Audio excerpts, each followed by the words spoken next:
capable de faire atterrir un avion en cas d'urgence? Oui. Certainement. Carrément. Bien sûr. Comment tu fais? Bah, je sais pas, je regarde les boutons et puis je le fais quoi. Tiens. Comme ça se fait atterrir un avion, sans formation. Est-ce que vous savez au moins comment ça fonctionne un avion, comment ça vole? Non? Personne? C'est bien ce que je pensais, ouais. Bon, je me trompe pas si je dis que la majorité d'entre nous a déjà pris l'avion au moins une fois dans sa vie. Que ce soit pour aller visiter sa famille au bled, aller voir des temples sacrés, ou déguster des cocktails à foison dans un hôtel all-inclusive en Crète avec piscine et accès direct à la plage tout en se battant avec des touristes allemands qui réservent leurs chaises longues à partir de 5h du matin.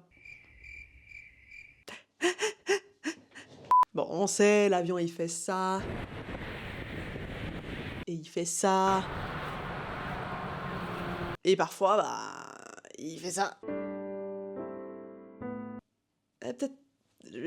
Je retire. Mais du coup, vous vous êtes jamais demandé réellement comment ça fonctionne un avion? Comment il vole? Comment il arrive à faire tout ça? Personne? Y'a que moi qui me pose cette question? Bah du coup, bienvenue dans cette vidéo. Je vais vous expliquer comment ça fonctionne un avion. Pep, je vous arrête tout de suite par contre. Je ne suis personne dans le domaine de l'aéronautique. Je suis juste une simple curieuse qui se pose beaucoup trop de questions. Donc bienvenue, prenez-vous à manger et je vous embarque dans ce nouveau vol. C'est parti. L'homme a toujours voulu voler. Ça a déjà commencé avec les récits d'Icare, coincé dans un labyrinthe avec son père. Il lui crée des ailes de plumes et de cire pour s'évader du labyrinthe. Il dit de faire bien attention au soleil et à la mer pour ne pas mourir. Mais Icare, orgueilleux et avide de liberté, n'écoute pas du tout son père et fait tout pour se rapprocher du soleil. Bien évidemment, avec la chaleur, ses ailes de cire fondent et il tombe tragiquement. Ensuite, vers 1500, il y a Léonard de Vinci. Il propose ses premiers croquis d'appareils volants. Par exemple, la vis aérienne, était précurseur de l'hélicoptère. En fait, c'était une machine volante verticale. Il y a le parachute, mais qui était conçu triangulairement. Et le dernier, l'ornithoptère, qui était le plus connu, qui était conçu comme un oiseau pour faire battre les ailes. Plus tard, il y a eu Sir George Cayley, qui a démontré justement que le vol d'un oiseau n'était pas dû au battement des ailes, mais plutôt au planage. Planement. Mais plutôt au vol plané qui utilisait 3 forces, la poussée, la traînée et la portance. Ça, on y reviendra un peu plus tard. T'inquiète, ne pars pas tout de suite. Et du coup, en 1853, il a créé un planeur grandeur nature qu'il a pu faire essayer à son assistant. Il a été terrifié, du coup, il est plus jamais revenu. Il a continué ses recherches et malheureusement, il est mort avant de voir le premier vol motorisé. On peut pas tout avoir. En 1903, il y a les fameux frères Wright qui arrivent dans le game et qui font le premier vol motorisé. Ils commencent par des planeurs à biplan, c'est les avions avec les doubles ailes. Ensuite, ils y ajoutent un moteur à explosion à l'intérieur pour utiliser du carburant et non de l'eau comme les anciens appareils. En 1927, il y a Charles Lindbergh qui traverse l'Atlantique pour la première fois en 33 heures, sans pause et sans radio à l'intérieur. Ensuite, en 1939, il y a les premiers moteurs à réaction. Il y a le Heinkel He 178 qui est créé par von Hoyne.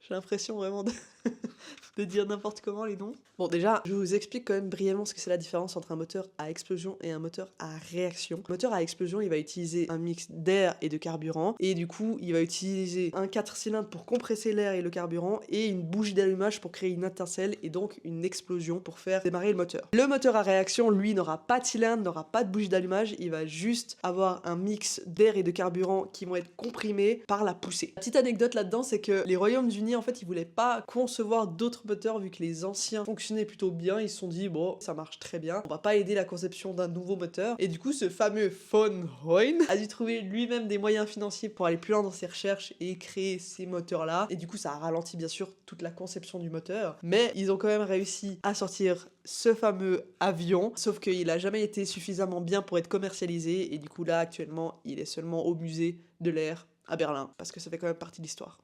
En 1947, il y a Chuck Yeager qui franchit le mur du son. C'est aller au-delà de 1200 km/h. Savoir aussi que quand un avion il franchit le mur du son, ça fait tellement de compression d'air que ça va faire une onde de choc et du coup un bruit assez fort. Et ce qu'on entend dans le ciel, bah c'est ça en fait. En 1969, il y a le premier vol du Concorde. Le Concorde, c'était le plus gros avion de ligne de l'époque et bonsoir. C'était un avion qui arrivait à dépasser 2 fois la vitesse du son.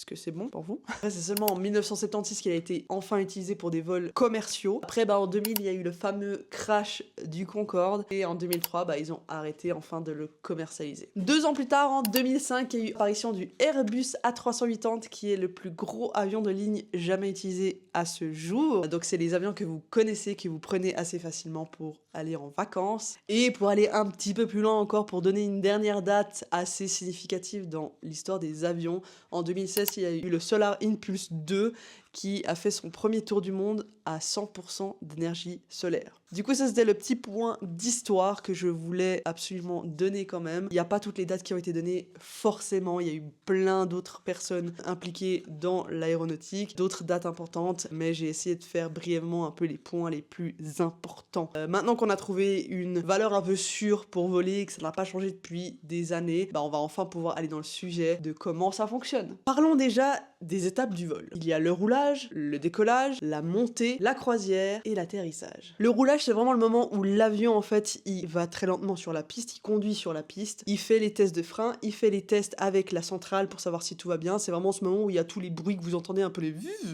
voilà, ça, c'est l'étape du roulage. Le décollage, c'est le moment où l'avion est bien placé sur la piste de décollage et c'est quand il va allumer les moteurs, où ça va faire vroom vroom à fond, que la vitesse va augmenter, qui va lever un petit peu le nez de l'avion avec le levier pour faire le décollage. Il y a l'étape de la montée qui, comme le nom l'indique, c'est le moment où l'avion monte en altitude jusqu'à l'altitude de sécurité et quand il atteint ce point-là, on est au moment de la croisière. Il essaye de préserver du carburant, il essaye d'être le plus sécure pendant le vol. Et enfin, le moment que tout le monde attend, c'est le moment d'arriver dans votre destination de rêve, le moment où les hôtesses de l'air vous disent d'arrêter d'aller chier dans les toilettes et de retourner s'asseoir sur son vieux siège, de remettre les ceintures et d'éteindre tous les supports électroniques. C'est le moment de l'atterrissage. L'avion commence sa descente, il va déployer les aérofreins et les spoilers. À l'approche de la piste, il y a le pilote qui va légèrement incliner l'avion pour diminuer la vitesse verticale. Il va également sortir les roues pour atterrir sur la piste et quand il arrive enfin sur la piste, quand on a posé nos fesses sur le sol, le pilote il va activer tous les freins, tous les spoilers et les poussées inversées pour freiner le plus possible et enfin arriver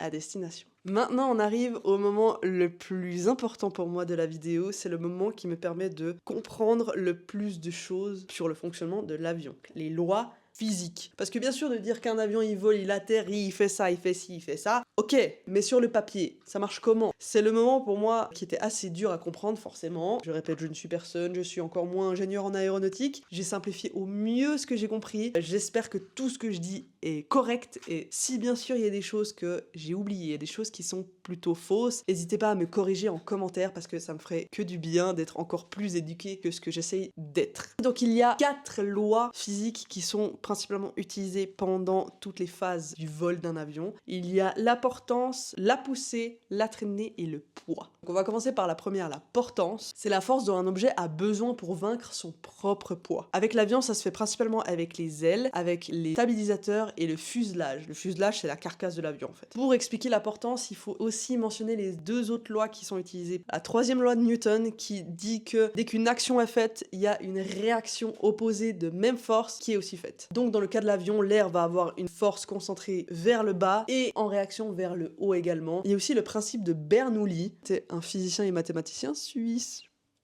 Lui, il va mettre en avant le fluide, la vitesse et la pression. Dans le cas de l'avion, le fluide là est représenté par l'air. Et du coup, le fluide va prendre de la vitesse quand l'avion va accélérer sur la piste de décollage. Ce fluide va perdre de la pression. Grâce à la forme des ailes, cette basse pression va se retrouver en haut de l'avion. Comme cette pression est plus basse, ça va permettre à l'avion de décoller et de monter en altitude. Et ensuite, le pilote va stabiliser la vitesse pour également stabiliser les pressions au-dessus et en dessous de l'avion. On a ensuite la 2e force qui est le poids. Donc c'est tout simplement la force de la gravité. Et elle possède une direction qui est verticale vers le bas. Et c'est tout bête, mais c'est pour ça que le pilote doit savoir le poids final de l'avion avant de décoller. Parce que selon le poids qu'il fait, il va devoir adapter la longueur de piste. Il devra aussi savoir s'il pourra se permettre de voler aussi loin à cause du poids. On a la 3e force qui est la poussée. Donc c'est ce qui permet de faire pousser l'avion dans la direction dans laquelle on veut. parce que c'est bien beau d'avoir un avion qui décolle et qui atterrit, mais si on peut pas le diriger pour aller où on veut, pas fun le truc. Donc là, on va enfin mentionner les moteurs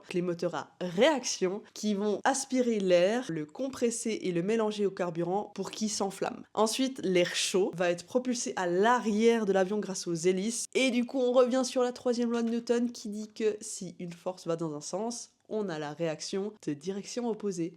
Et voilà, votre avion avance. Et enfin, la dernière force qui est la traînée. Et je parle pas de la femme au fond du trottoir, hein. Donc cette force, elle est opposée à la poussée. C'est ça qui va ralentir le mouvement à l'avant. En vrai, il existe 2 traînées différentes. Il y a la traînée induite par la portance et il y a la traînée parasite. Donc la traînée induite par la portance, donc la première force qui a été mentionnée dans cette vidéo. Donc en gros, la traînée induite par la portance, c'est tout simplement la conséquence de la portance. Wait, I'm gonna explain. Plus l'aile de l'avion est parallèle, moins il y aura de friction, moins il y aura de traînée. Il faut savoir en fait que c'est la traînée qui va créer toutes les turbulences pendant un vol d'avion. Et je vous ai aussi mentionné la traînée parasite, c'est une traînée de surface qui va être induite par rapport à la forme de l'objet. Donc quand on parle de forme aérodynamique, c'est en fait faciliter le mouvement dans l'air et diminuer le plus de traînée et donc diminuer le plus de turbulence derrière lui. Et c'est pour ça que la carcasse de l'avion a plus une forme cylindrique et pointue plutôt qu'un énorme triangle.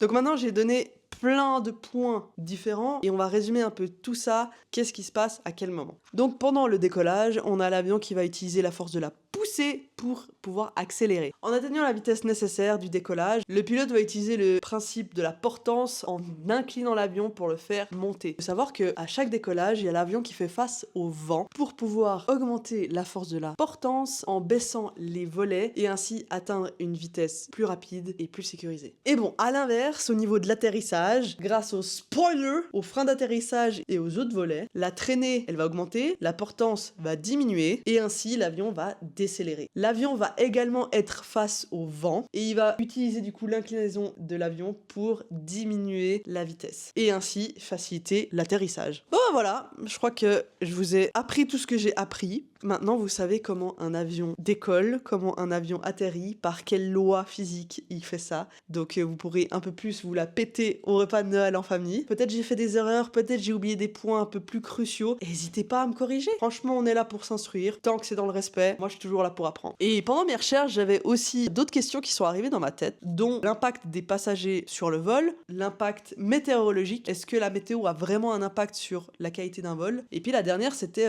c'est quoi ces traînées blanches qu'on voit dans le ciel? Du coup, déjà qu'on est là, je vais répondre à ces questions. Au niveau impact météorologique, en quoi la météo peut impacter ton vol? Déjà, premier point. Quand il fait extrêmement chaud, l'air est beaucoup moins dense. À cause de ça, l'avion va devoir utiliser une piste de décollage beaucoup plus longue pour suffisamment accélérer et atteindre une portance de sécurité et décoller. Il y avait un autre point aussi que j'ai vu, c'était le givrage qui apparaît dans des fluctuations de température quand on est en altitude. Lui, il va avoir une petite incidence au niveau de la traînée, la portance et le poids. Un des points aussi le plus important peut-être, c'est le brouillard. Forcément, le brouillard, il va diminuer la visibilité du pilote et le plus impactant, ça sera pendant l'atterrissage. Donc on s'est toujours demandé s'il voit que dalle, comment il atterrit. En gros, vraiment en gros, il va utiliser des ondes radio pour se repérer avec la centrale, savoir en fait à quel moment il va descendre et à quelle altitude il se trouve. L'autre point, c'est le vent. Ce qui est difficile avec le vent, c'est qu'on peut pas l'anticiper parce que selon l'altitude et selon où tu te trouves, il y aura une variation de vent. Il suffit qu'il change de direction, qu'il change de force, parce qu'il y a un obstacle, parce qu'on se rapproche d'une montagne ou d'une ville ou peu importe. Mais c'est le vent en fait qui va être la plus grosse cause de turbulence pendant un vol. Et maintenant, le plus étonnant, c'était l'orage. Parce que je m'étais dit que s'il y avait d'énormes orages, du coup, on pouvait pas voler. Mais en soi, ça dépend ce qu'on parle d'orage. Bien sûr, si on parle de beaucoup de pluie ou beaucoup de vent, forcément, ça aura une atteinte sur ton vol, comme on l'a dit précédemment, au niveau visibilité, au niveau qualité de vol, au niveau turbulence. Maintenant, si on parle orage que la foudre, c'est assez impressionnant. On se dit, merde,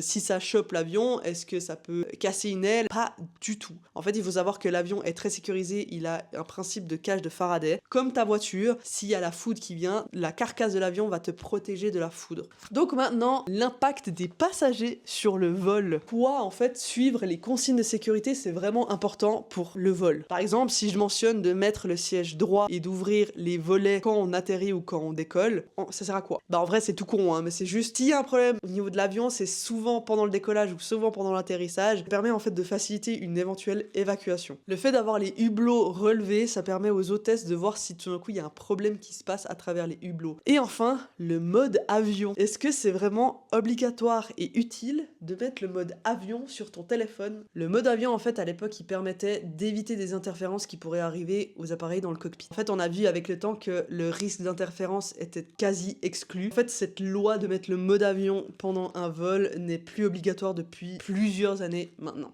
Et maintenant, pour finir cette vidéo, la dernière question que je me posais au niveau des avions, c'est quoi cette traînée blanche qu'on voit dans le ciel qui suit l'avion? Moi, je me suis toujours dit que c'était peut-être de la fumée des réacteurs. J'en sais rien. Moi, comment de la fumée, elle va rester aussi longtemps? Parce qu'elle peut durer des heures, voire des jours. Bah, du coup, les traînées blanches, c'est pas de la fumée. En fait, c'est tout simplement le contact de l'air très chaud qui vient des réacteurs de l'avion à l'air très froid de l'altitude. Donc, généralement, quand on atteint les moins 39 degrés. Et du coup, à ce contact-là, toutes les particules de vapeur vont être gelées. Et selon, en fait, le niveau d'humidité, les traînées blanches vont plus ou moins rester plus longtemps. Plus l'humidité est faible, plus l'évaporation va être rapide. D'ailleurs, petite dernière anecdote, quand vous voyez des traînées qui perdurent pendant vraiment des heures et des heures, elles ne bougent pas, ça veut dire qu'il y a énormément d'humidité dans l'air et ça veut potentiellement dire qu'il y aura peut-être de la pluie qui va arriver. Voilà, j'espère que vous avez compris au moins un petit truc de ce que j'ai dit. Et j'espère que j'ai pas dit trop de conneries. J'espère que ça vous a diverti et j'ai pu remplir une case de mes innombrables questions. Donc voici ma première vidéo de la chaîne. J'espère que ça vous plaît. N'hésitez pas à me dire en commentaire s'il y a quoi que ce soit. On se voit bientôt pour une nouvelle question à répondre. Voilà, bisous.